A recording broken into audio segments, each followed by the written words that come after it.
welcome back to my channel. We learn together. This is your host Harish, and now I'm going to do a second video on South Korea. It's the video called 10 things not to do in South Korea. So just in case you're visiting, it would be better if you know these things. 10 things not to do in South Korea. This video is made by Itsjinakim. It's a channel name. So I hope we'll find some interesting point that we should avoid while visiting South Korea. So let's go. Hey everyone, my name is Itsjinakim and welcome back to my channel. So today I'm gonna be talking to you guys about something that you should know first before coming to Korea. And I think it's not just about Korea. If you want to stay in another country, I think it's really important to try to understand the culture, basic manners, and language, even if you stay just for a week. I think you guys already may heard what Logan Paul did in Japan for his video.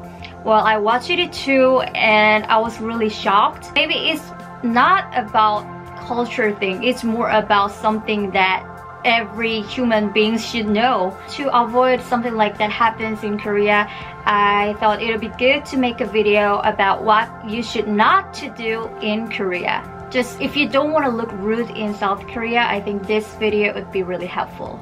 So the first one is about our hands. What do you mean? What about hands? There are bad hands and manner hands in South Korea. We literally say like 나쁜 손, which means bad hands, and 매너 손, which means manner hands. What does it mean? So bad hands are for those hands that touch some stranger's body and skin. Well, I think we Koreans feel really uncomfortable when someone touches our skin or body, even if between friends. So something similar happened to me when I was in early 20s.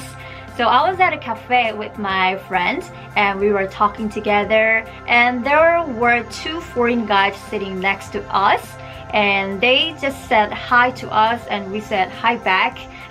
And we began to talk together for a few hours, like 3 hours. And then I had to go back to my home early, so I told them, oh, sorry, I think I have to go, bye. And then they asked us to take some photos together. And then I was really surprised because that guy, the foreign guy, he put his hands around my waist. What's wrong with that? At that time, I knew that these guys, they didn't mean to make us feel offended at all. So I was just smiling, but at the same time, I felt uncomfortable. Yeah, that's true. So when you're in Korea, and if you want to take some photos with Korean friends, rather than putting your hands on their shoulders or putting your hands around their waist, just try this. Yeah, it's really simple, right? We call it natwe, we call it kimchi. Kimchi, yeah, something like that. That's an important point, guys. If you're visiting South Korea, try to avoid touching other people with unintentionally or intentionally without their permission. If you touch them, they will not feel comfortable. So just try to avoid those things in public, especially. It's really simple, right? So try this. And number two is about our language. So I recently watched this video and I laughed like crazy. So watch this video first. Nông hiệp bên hàng. Muốn lắm? Nông hiệp bên hàng. Muốn lắm? Nông hiệp bên hàng.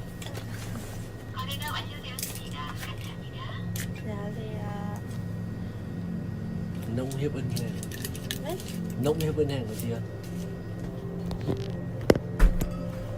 농협은행.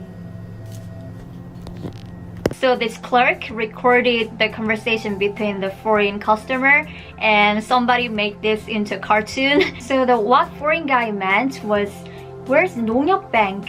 But it sounded somehow like, you are so beautiful. So yeah, it's about miscommunication. But here, he's saying something wrong. So he asked like, 농협은행 어디야? It sounds kind of rude to Koreans because in Korean there are honorific forms. So we usually put 요 at the end of the sentence. For example, 맛있어. It means it's delicious. But we put 요, then 맛있어요. So it's delicious in honorific form. So if you're using something like Google Translator, then you should be careful because sometimes they translate it into a casual form. Number 3 is about shaking hands. Of course, you can shake hands if you want in South Korea, but there's so many rules if you're with older people. You should not ask shaking hands to old people first. Instead, you should wait until they ask shaking hands first. And when you shake hands with old people, you should use your 2 hands. So, like this.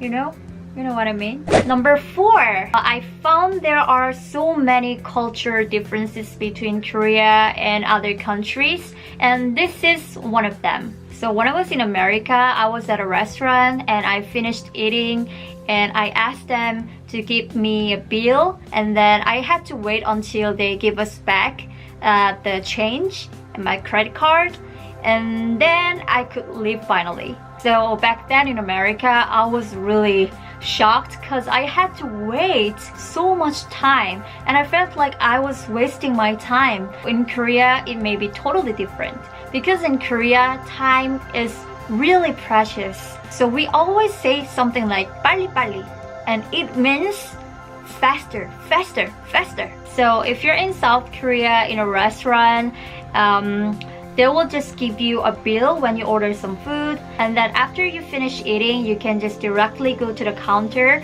with your bill, and then you can just pay and leave. Yeah, that's all. It's really simple. And number 5 is about subway. So when you're on the subway, you will see some priority seats for old people or disabled people at the side corners. But we have another seat. They have some pink stickers, and it means the seat is for pregnant women. So if you see this kind of pink stickers, then you better not sitting there. And in South Korea, we respect old people a lot. So if you see any old people standing on the subway, then you better give your seat to them. But sometimes you will see some young Koreans who pretend not to see them and who don't want to give their seat to old people. If you see them, just ignore them because they are just rude or they are just tired. This happens to all over the world. In India as well, I went to US, in US as well. People don't care about the older people. They were standing in front of them and the youngster ignored them like they were not there or something like that. Just in case if there are some young girl standing in front of them, they'll immediately stand up and give their seats to that particular girl, but not that old lady or old man who's standing there before him, in front of him. This is something that like many people, I would say out of 100, 10% of the people don't do this thing. They don't respect their elders.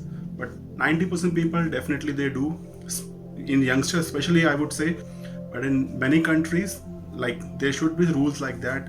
In South Korea, she said they respect their elders. So if you are traveling to South Korea, just make sure you also follow this. And if someone is standing in front of you, any old lady or old guy, please give them your seat. And number 6 is about smoking. Like 10 years ago, I could see a lot of people smoking in the street. But these days, especially in Seoul, it's really hard to see some people like that. So in Korea, it's not allowed to smoke in the street or at a restaurant or at a bar. So there are some specific smoking area. So if you smoke, then just be careful. Number 7, we Koreans love drinking. We always drink. When we celebrate, we drink. When we are happy, we drink. When we are sad, we drink. And there are so many rules about drinking, especially if you drink with older people. Where's the glass? When you drink with your boss or older people or for your business, when you drink, you should turn around your neck and drink like this. I know it's hard, And just like shaking hands, when they give you a drink, you should hold your glass with your 2 hands, not 1 hand. It's really rude. I know it's really tricky, and even for me, it's really hard to understand everything. So you don't have to know everything, but these are just some basic things, so yeah. And number 8, I'm pretty sure you're not gonna do this, but just in case, you should not do this. Yeah, what does it mean? So in Korea, this gesture is same as your middle finger. Number 9, there's one more rule when you are with old people at a restaurant. So usually the youngest one, they place the spoons and chopsticks on the table, and it's same with the water. So if you're the youngest, then you should place the spoons and chopsticks to everyone. And the next one is really basic. There are so many restaurants in South Korea that you should take off your shoes. So when you are planning to come to Korea, you should bring some shoes that you can easily take on and take off. So yeah, that's pretty much it for today, and I don't know if you like this video. If you found this video helpful, then please click like button and please subscribe to my channel. That's it for the video, guys. I hope you like this video. Like the Itsjinakim has provided some relevant information about the South Korea. If you're traveling to there, if you're planning to do vacation there, these are certain small information you should know about it before you visiting in South Korea, especially the respecting the elders. And the point she said about the chopstick and all, I didn't properly understand what she meant, but in a way we have to respect our elders, so in that sense I will take that. I would request you, please visit her channel, like her video, and if you like this video and find this video useful for your upcoming travels or your future travel plans, just hit the like button, subscribe to our channel, and share your feedback in the comment section below. Peace out.